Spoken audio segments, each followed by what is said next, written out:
Hai semua, hari ini kita akan melanjutkan mata pelajaran kita. Kali ini kita akan mempelajari tentang teknologi jaringan berbasis luas dari bab 2, jaringan nirkabel dan konfigurasinya dengan materi perancangan dan instalasi jaringan nirkabel.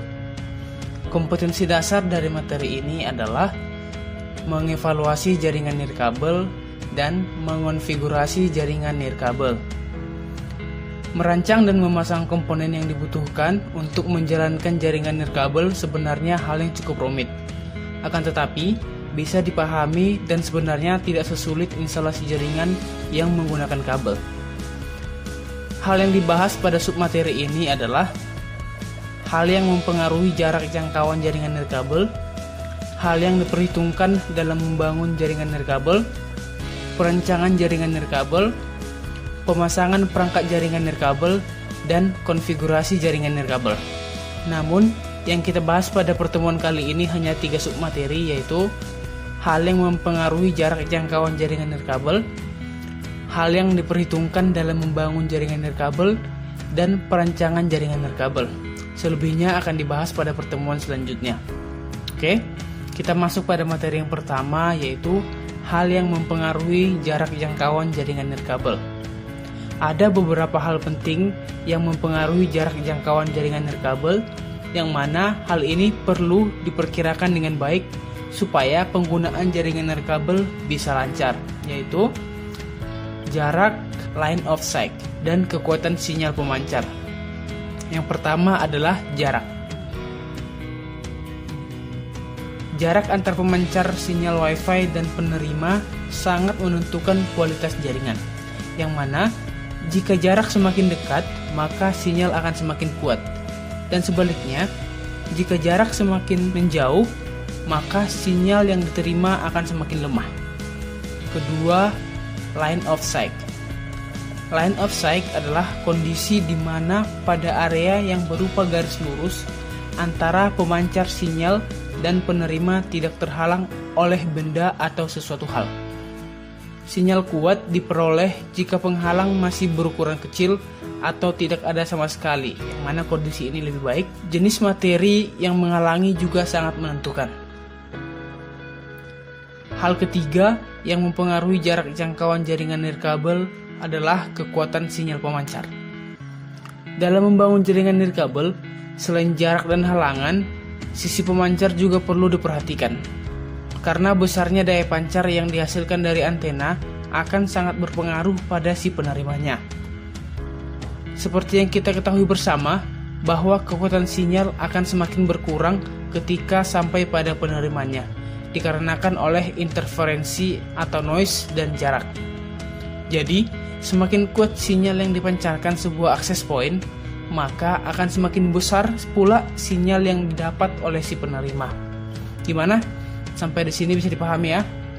Sekarang kita masuk ke bagian kedua dalam perancangan dan instalasi jaringan nirkabel, yaitu hal yang diperhitungkan dalam membangun jaringan nirkabel.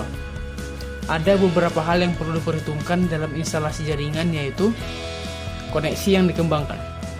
Meskipun secara umum access point mampu menampung hingga ratusan klien di bawahnya, akan tetapi secara prosedur para vendor penyedia piranti access point merekomendasikan belasan hingga 40-an klien yang boleh terhubung dalam sebuah layanan tersebut. Hal ini berpengaruh pada tingkat kecepatan dan pembagian hak akses pada jaringan tersebut. Yang kedua, besar jaringan yang akan dibangun. Dalam hal ini, yang penting adalah melihat kebutuhan akan jaringan yang akan dibangun nantinya. Jangan sampai pembangunan memakan biaya yang besar, sementara penggunaannya hanya terbatas untuk beberapa klien saja. Yang ketiga adalah dari segi sistem keamanan. Sistem keamanan sangat penting dalam sebuah jaringan. Sebuah jaringan rentan terhadap serangan dari luar, karena komunikasinya menggunakan sinyal radio atau gelombang yang bisa ditangkap oleh klien X misalnya pada area tertentu. Sistem keamanan ini sangat penting karena jalur komunikasi data bisa saja berisi data-data rahasia dan penting, sehingga orang tidak bisa masuk kecuali melalui izin akses yang telah distandarkan. Materi terakhir untuk pertemuan kali ini adalah Perancangan jaringan nirkabel. Ada beberapa langkah untuk memulai perancangan jaringan nirkabel. Perancangan jaringan membutuhkan beberapa perangkat tambahan, baik software maupun hardware, dan juga beberapa strategi tertentu. Langkah-langkah perancangannya adalah: yang pertama, identifikasi kegiatan survei. Yang dilakukan pada tahap ini adalah menentukan koordinat letak kedudukan stasiun, memperhatikan dan menandai titik potensial penghalang sepanjang jalur, menghitung ketinggian antena, memperhatikan posisi terhadap stasiun lain, kemudian potensi hidden station, overshoot dan test noise, serta interferensi. Menentukan posisi ideal tower, elevasi, panjang kabel, dan alternatif seandainya ada kesulitan dalam instalasi. Yang terakhir pada tahap ini adalah merencanakan sejumlah alternatif metode instalasi. Langkah kedua adalah penentuan kapasitas jaringan wireless. Ada beberapa jenis jaringan nirkabel yang dapat digunakan, yaitu wireless personal area network atau wireless PAN, wireless LAN, wireless MAN, dan wireless WAN. Langkah ketiga adalah penentuan topologi jaringan wireless. Jenis topologi yang digunakan pada jaringan wireless yaitu Basic Service Set atau BSS, Independent Basic Service Set atau IBSS, dan Extended Service Set atau ESS. Langkah keempat adalah mengidentifikasi interkoneksi perangkat jaringan. Beberapa perangkat jaringan yang harus disiapkan adalah Network Interface Card, yaitu perangkat yang menyediakan antarmuka hardware antara komputer jaringan. Hub atau switch, yaitu perangkat yang digunakan untuk menggabungkan jadi satu jaringan. Repeater, yaitu alat yang digunakan untuk memperkuat sinyal di dalam jaringan. Bridge, yaitu memiliki fungsi yang sama dengan repeater, namun bridge melakukan filter terhadap sinyal. Bridge juga dapat menghubungkan jaringan yang berbeda segmen protokol aksesnya, tapi protokol komunikasinya sama. Router, yaitu perangkat yang dapat menghubungkan jaringan komputer yang satu dengan jaringan yang lain. Langkah kelima adalah kondisi channel. Channel dapat diibaratkan sebagai sebuah jalan. Pemasangan access point dengan menggunakan frekuensi 2,4 GHz atau lebih dalam satu ruangan atau area harus memperhatikan channel agar tidak terjadi interferensi antara access point yang dapat mengakibatkan kerusakan data. Langkah keenam adalah interferensi. Beberapa sumber noise yang mungkin terjadi adalah natural noise, yaitu noise dari atmosfer dan galaksi.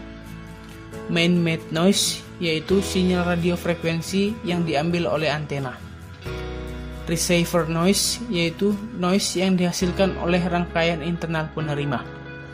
Interferensi jaringan lain, yaitu interferensi yang disebabkan oleh jaringan wireless lain yang bekerja pada band yang sama. Interferensi dari jaringan sendiri, yaitu terjadi jika menggunakan frekuensi yang sama lebih dari satu kali, menggunakan channel yang tidak mempunyai cukup jarak atau spasi antar channelnya, atau menggunakan urusan frekuensi hopping yang tidak benar.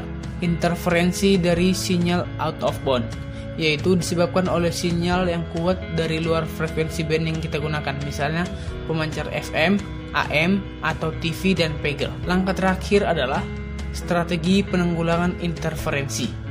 Yang dapat dilakukan adalah dengan menggunakan antena sektoral atau antena pengarah dengan kekuatan tinggi. Biasanya sangat efektif untuk mengurangi interferensi, terutama di daerah yang spektrumnya sangat padat. Menggunakan jalur-jalur yang pendek. Jangan berusaha membangun sambungan jarak jauh. Memiliki frekuensi yang tidak banyak digunakan oleh stasiun lain.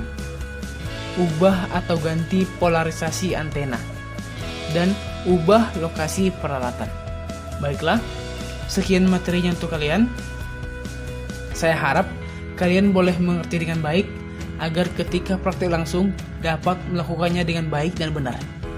Baiklah, jika ada yang kurang mengerti silakan ditanyakan. Terima kasih.